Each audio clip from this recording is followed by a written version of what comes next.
Hi guys, welcome to Hustle to Wealthy. Today in this video, Mark and I will share with you today the 3 simple rules you need to start off with as a beginner in the investing space. If you stay till the end of this video, we will break down exactly what took us from beginner investors to traveling on our portfolios, living on our portfolios, a financial free life. Yeah, coming live from our Thai studios. Yes. So stay till the end and we will break it down all for you so you can get started as well. And it will help you to actually build a portfolio that is not only a short-term portfolio, but a consistent portfolio that you can over and over do. So let's get started. 3 simple rules. First one is start, right? And I know you're going to sound like duh, but it is. That's the simplest way for beginners is you just have to start. And I'm not talking about investing all the capital that you have, but you need to really get an understanding that there's a big difference between, trading on paper, if you've ever done some trading and stuff, to having live money. So, even if you just threw $100 in crypto, you then have that energy of being an investor, right? And you need to start. And when you do that, things will change. Your energy will change and all that sort of stuff. But it's not just about the money. Absolutely. But going into what you just shared, I remember 3 years ago, I wanted to go into crypto DJing because that was fun and exciting at the time. And I did exactly that. I threw and we started with $2,000 and I went, this is my educational fund. I'm going to put that money into the DJing space, into opportunities and see if I can make out of $2,000, $20,000. Now, the funny part about the story is that I put it into 4 opportunities, $500 each. Within the first month, 3 of the 4 opportunities fell over.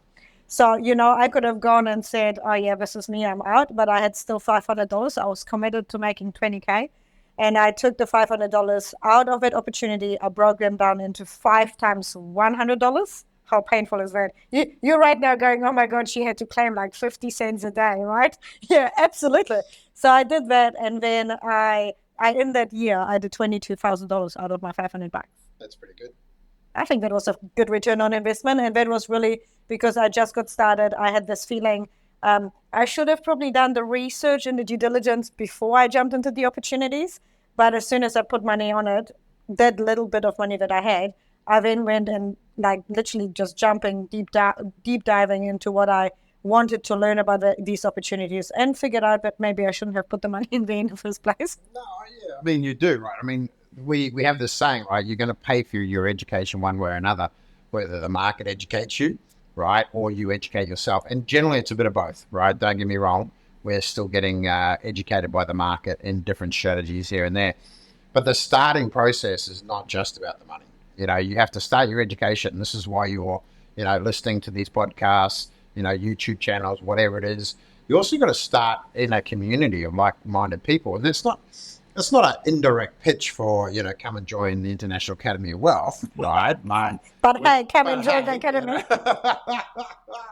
But you do want to join. You want to start with other like-minded people because everybody's going to be at a different level in your journey.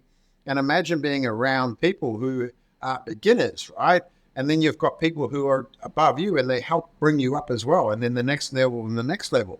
Like I love hanging around with people who are way wealthier than me because I want to learn how the hell they got to there, right?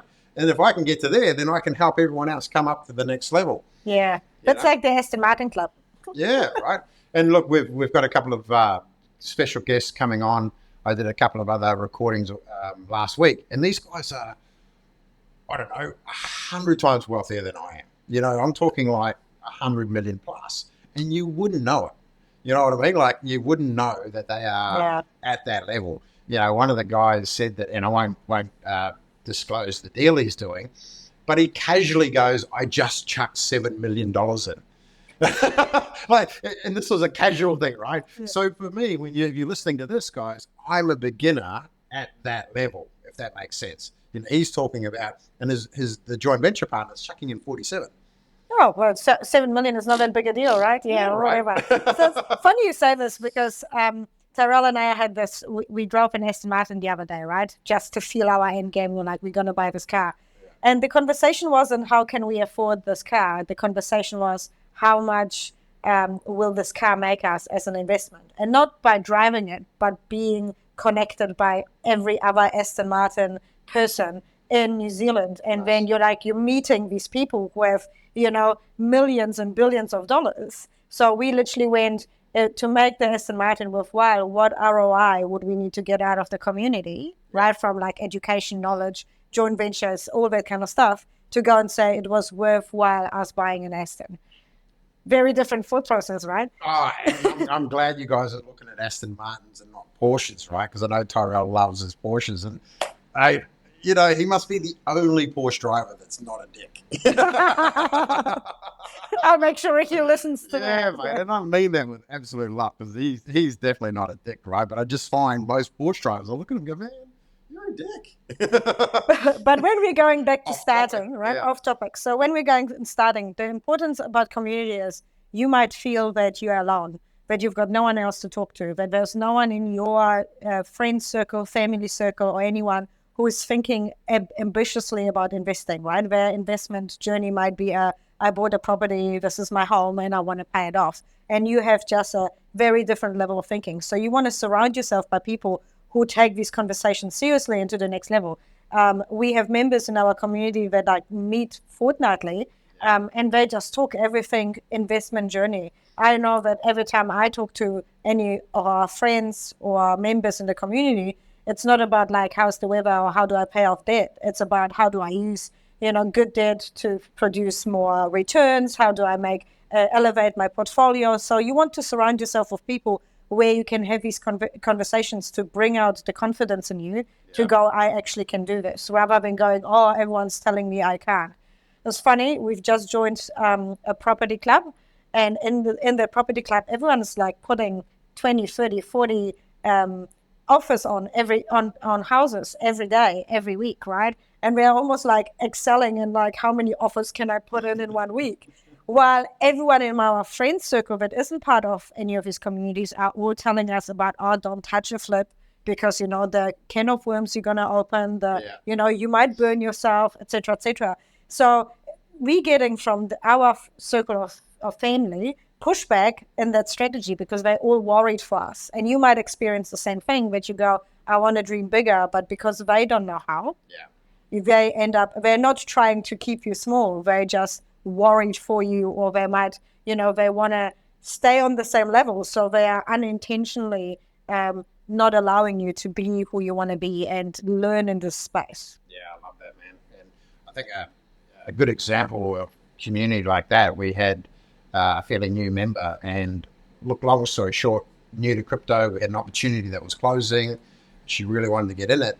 But one of our members, they actually went around to their house and helped them set up their crypto wallet, was on the phone, helping them all the time. And that to me is all about, that's what I love about community, right? There was no, oh, you owe me, or, I did this. It was just, man, there's just absolutely no problem. So, start, guys, whether it's in the education, joining communities, hanging around with like-minded people. Investing small amount of money, small. The key here is small. Chuck money in it, right? Like you'll hear us talk a lot about energy and stuff around, whether it's mindset or money, and we talk about utilize, not use in the community. And, the energy that the minute you put into an investment, right, it's different. Start saying that you're an investor, and it might only be $100 into crypto, or, some gold or silver or whatever it may be, right? But then you can start to say, hey, I'm an investor. And the universe starts to go to you, hey, this person's serious. Maybe we should help them along the line, right? But then you have to continually improve and get better and better for the universe to give you more and more money. Right. I also think with that is be aware of the words you're using. I love the fact with investing, because we quite often when members join us and people talk about investing, they go, I checked some money on this, or I gambled, or, I dabbled. Oh So be very much mindful of the language you are using when you are talking about investing, so that you actually can grow into being the investor that you want to be. Exactly. So rule number 2. Be consistent, right? And we all struggle with this, Some more than others. And I'd rather just be 100-meter sprint, rest for a couple of weeks, another 100-meter sprint, right? That's me. But in reality, guys, over the long run, you want to be really, really consistent. And there's different strategies, right? There is, and we mentioned this, a couple of times over the years, that your 10-year plan, right? When we show people how to build a 10-year plan, which shrinks their 30-year plan down to 10, by the way, so that, it brings it right down. But you will have over that marathon a couple of 100-meter sprints along the way, depending on the strategy that you're in. But the more consistent you can be, and that again, it's not just about putting money into your wealth account. You've got to be consistent with that, but it's turning up. In our community, those that turn up every Tuesday night on our education webinars, they're the ones that are getting further ahead than those that just turn up when they remember. Like, put it in your diary, right? If anything is truly important, it goes in the diary. I think this is one of the things that I love about you and Tyrell. Well, there's lots of things I love about you and Tyrell. But one of the cool things about it is we share our diaries, right? Because we've got to know what the hell everything's going. Yours always has date night on a Wednesday night, and the words say non-negotiable, right? Your date night last night was behind me, laying out on a row. In a plane, just a disclaimer here. Yeah, big disclaimer, right?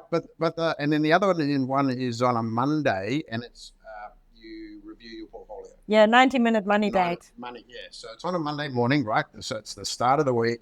And that's consistent. I can tell you, and I've tested it a few times, right? And don't get me wrong, I go into a little dodgy message, right? Go, blah, blah, blah.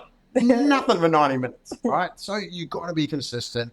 And if you truly want to be someone else, you've got to put in the time. Now, we had a really good guest at our 10-year base camp, and he actually is a coach for a world #1 golfer.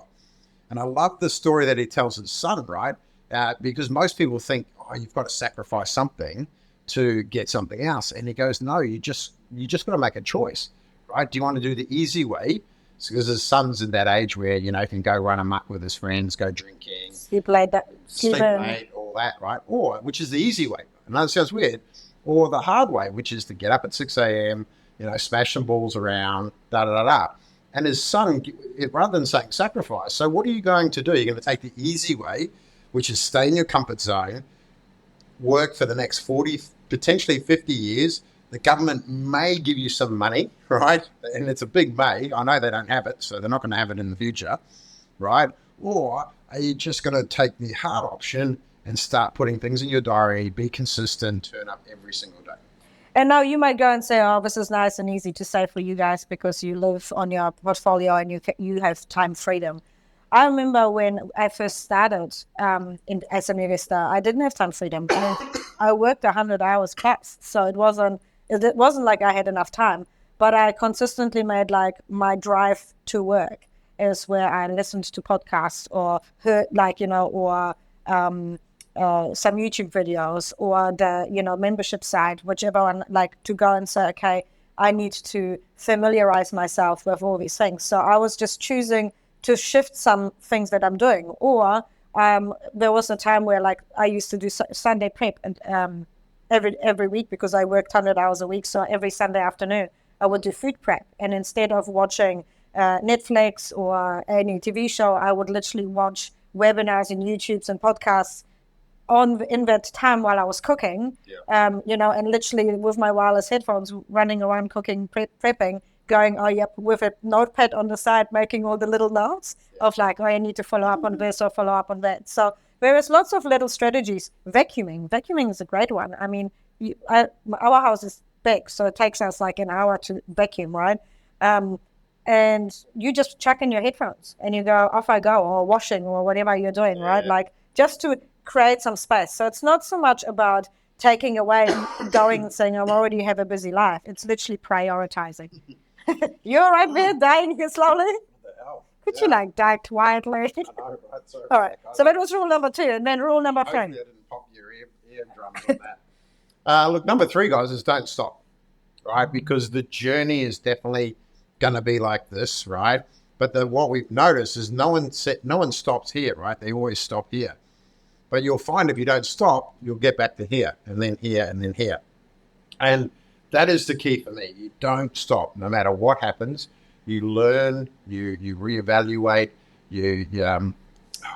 crikey, I can't believe what does Billy say? Um, uh, oh my God, review and execute. What are the three things you say? Sorry, babe. I hope you don't. We are blank right now. To be fair, like, you always want to, review, right? Always review Monitor. what you do. Thank you. You're welcome. Review, monitor, and execute. Yeah. Monitor, review, execute, right? Because once you need to monitor what your portfolio is doing, you always got to review what your portfolio is doing, and then you've got to execute, whether you're changing, coming out of strategies, going into new ones, whatever it may be, right? But the key is don't stop.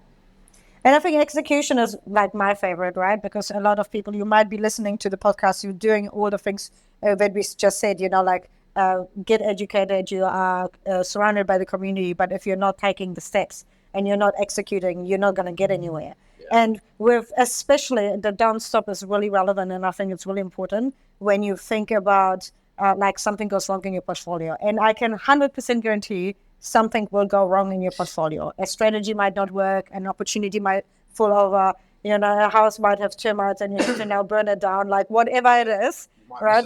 Yeah, you might miss a deal. All of that happens in real life. But the last thing you want to be is so stuck by fear of like, oh, what if it happens again? That you actually don't do. It's like this whole, child crawls before it walks, before it runs. Well, how many times do they have to fall over to actually get and understand how to do that? And investing and anything else in life is like that. Make sure that when it gets tough, you don't stop, but then lean into the community you have, lean into the education you have, right? Reach out to the people to go and say, okay, I'm having a money block. I'm having a challenging time here. How do I shift and progress and then take that action to the next step? Yeah, exactly, guys. So, guys, start. Be consistent. Don't stop. They are the 3 rules. Yeah. And if you're wondering where you need to get started for yourself, well, you have 3 points. If you started, great, be consistent. Yeah. If you've started and you're consistent, but you have a fear, make sure that you reach out to someone or have a conversation with someone to go and say, hey, I need to move past whatever is going and I want to stay and not stop my portfolio. Yeah. 100%. All right. Hope it was useful. Talk to you in the next episode. Yep.